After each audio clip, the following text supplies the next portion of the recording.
আসসালামু আলাইকুম। আমরা সকলে ঈদ পালন করি, কিন্তু আপনি কি জানেন ইসলামের ইতিহাসের প্রথম ঈদ কবে এবং কোন পরিস্থিতিতে পালিত হয়েছিল? সেটি ছিল এমন এক বছর যখন মুসলমানরা রমজানের রোজা রাখছিল এবং ইসলামের অস্তিত্ব রক্ষার জন্য এক রক্তক্ষয়ী যুদ্ধ করছিল। চলুন ফিরে যাই হিজরি দ্বিতীয় সনে এবং জেনে নেই ইসলামের ঈদের প্রচলনের সেই রোমাঞ্চকর ইতিহাস। 622 খ্রিস্টাব্দ রাসূলুল্লাহ সাল্লাল্লাহু আলাইহি সাল্লাম মদিনায় হিজরত করেন। আনাস রাদিয়াল্লাহু তাআলা আনহু হতে বর্ণিত একটি হাদিস আছে, তিনি মদিনায় গিয়ে দেখলেন সেখানকার মানুষ বছরের দুটি দিন নওরোজ ও মেহেরজান এই দুটি দিন আনন্দ উৎসব করছেন। তখন রাসূলুল্লাহ সাল্লাল্লাহু আলাইহি সাল্লাম বলেন, আল্লাহ তাআলা তোমাদের এই দুই দিনের পরিবর্তে দুটি উত্তম দিন দান করেছেন, তা হলো ঈদুল ফিতর এবং ঈদুল আজহা। সুনানে আবু দাউদ 1134। এই ঘোষণার মাধ্যমেই ইসলামে ঈদের ভিত্তি স্থাপিত হয়। ঈদের ইতিহাস পূর্ণতা পায় হিজরি দ্বিতীয় সনে। এই বছরই মুসলমানদের উপর রমজানের রোজা ফরজ করা হয়। কিন্তু সেই প্রথম রমজানটি এতটা সহজ ছিল না, কারণ রমজানের 17 তারিখ মক্কার কুরাইশদের সাথে ঐতিহাসিক বদর যুদ্ধ সংঘটিত হয়।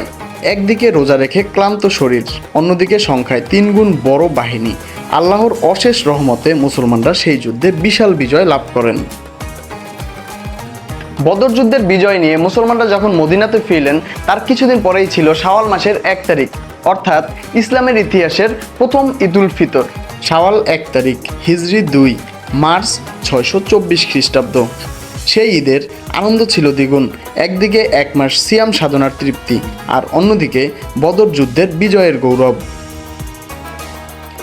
রাসূলুল্লাহ সাল্লাল্লাহু আলাইহি ওয়াসাল্লাম প্রথম ঈদের নামাজ একটি খোলা মাঠে আদায় করেন এবং সেদিন কোনো জাঁকজমক ছিল না, ছিল কেবল আল্লাহর প্রতি কৃতজ্ঞতা আর তাকবীরের ধ্বনি, আল্লাহু আকবার, আল্লাহু আকবার। এই প্রথম ঈদেই রাসূলুল্লাহ সাল্লাল্লাহু আলাইহি ওয়াসাল্লাম সাদকাতুল ফিতর বা ফিতরা ওয়াজিব করেন, যাতে সমাজের অসহায় মানুষগুলো সকলের সাথে ঈদের আনন্দে শামিল হতে পারে। তিনি নির্দেশ দিয়েছিলেন ঈদের নামাজের আগেই যেন এই ফিতরা আদায় করা হয়। এর মাধ্যমে ইসলামের সামাজিক সাম্যের এক অনন্য নজির স্থাপিত হয়।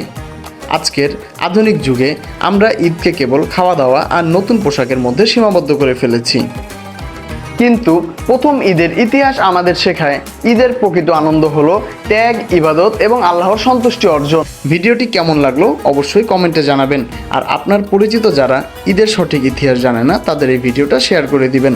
আমার পরবর্তী ভিডিওগুলো দেখতে চাইলে আমার চ্যানেলটা অবশ্যই সাবস্ক্রাইব করে রাখবেন।